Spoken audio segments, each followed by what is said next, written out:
My name is Sylvana Lorentzatos. I've been a hairdresser for 15 years. I have passion for this industry. I love creating. It's something that is inherent in me.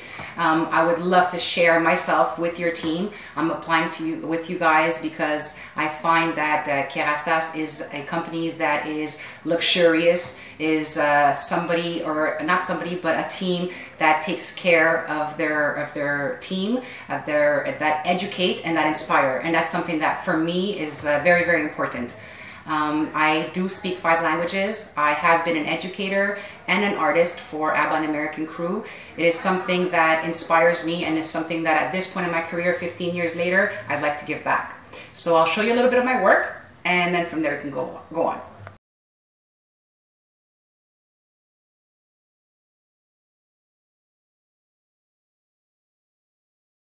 Okay, I'm back. So I'm going to start first and foremost explaining to you what I did to prep the hair. We washed our beautiful model with bain miroir, and the reason why we chose bain miroir is because it's for color treated hair. It gives a little bit of luxury to the hair, a little bit of shine. So that was our first step. Once we finished the shampoo, we continued with ciment anti-usure, and it's for hair that is sensitized or hair that is to the point of being overly dry. So we started with first protection of color, and then protection and hydration of the hair. Then I went by and put a little bit of mousse into her hair, which is a volumetric, and that's to give you a little bit of grip and a little bit of texture with her hair, because we're going to be building a pretty high updo. And then so from that point on, this will give us the base and the foundation. I then sprayed section by section just to give it a little bit more texture. Again, the volume active line. And we are going to be finishing with a volume active hairspray and the chroma sensitive.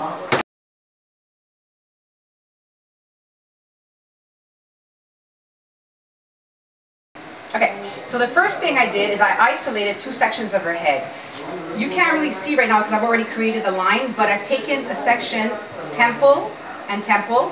I've created a separation that comes along and takes the round of the head and all the way to the back. I've done it on this side, and I've done the same thing on the other side.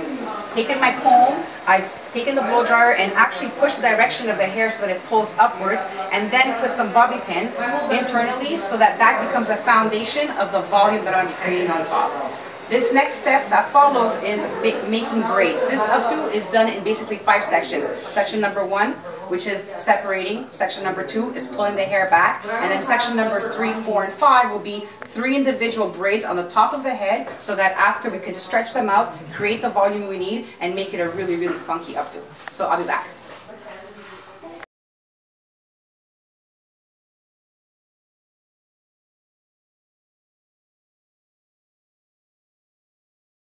I've done the first 2 braids on the top. What we did is we made really, really loose braids and then stretched pieces out, pinned them underneath, which gave me the 3-dimensional.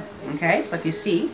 But I'm leaving the last one. Once I've stretched the braid, I've pinned it. But you've pinned it and it leaves you details. So this is where your finishing comes into play. You can take little pieces of the pin, of the hair, and basically guide it into the direction where you want the hair to go. So, which comes back into place and gives you the finishing of a little bit of a funky faux hawk or retro 20s, 30s pinup girl. And then you come back here and you just finish it with little tiny pieces. So, once that's done,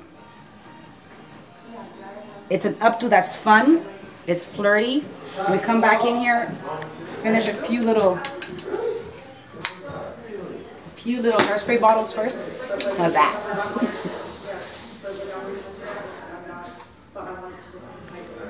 And